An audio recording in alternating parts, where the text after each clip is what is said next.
Amis auditeurs de la chaîne PetroSwan TV, aujourd'hui nous sommes à la 11e étape qui consiste à vous présenter l'outil à utiliser pendant la capture des poissons juvéniles tilapia transférés vers les étangs d'eau grossissement. Comme d'habitude, il est mieux d'abord de faire un petit rappel sur l'étape précédente. Celle-ci portait sur le contrôle du comportement des poissons juvéniles tilapia dans les étangs d'eau pré-grossissement. Ainsi, il a été vu que quelquefois, les poissons tilapia juvéniles peuvent manifester les comportements anormaux, entre autres les mouvements natatoires lents, le refus de manger, ainsi que monter à la surface d'eau d'un étang pour bénéficier de l'oxygène de l'air ambiant. Nous avons à ce propos vu que le rôle du pisciculteur est celui d'intervenir rapidement pour corriger les erreurs.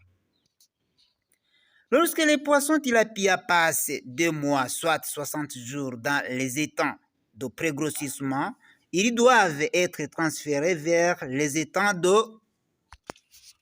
grossissement. Pour les capturer, on utilise l'outil spécial dans le cadre d'éviter qu'ils soient blessés car il est rare qu'un poisson blessé guérisse. Il faut aussi éviter de les manipuler trop en vue, de ne pas enlever le mucus qui entoure leur peau. Ce mucus a comme rôle de les protéger contre les bactéries. Ainsi, il faut utiliser un filet que les poissons ne peuvent pas percer et qui ne les blesse pas comme la vidéo vous le montre. Dans l'eau, les pêcheurs doivent aussi être prudents en évitant de piétiner les poissons. Ils ne doivent pas également passer longtemps dans les étangs et ils doivent éviter le bruit en vue d'éviter que les poissons soient stressés. L'étape qui suit vous montre comment les poissons sont capturés, comptés, pesés avant de les transférer vers les étangs d'eau grossissement dans lesquels ils resteront jusqu'au moment de leur récolte.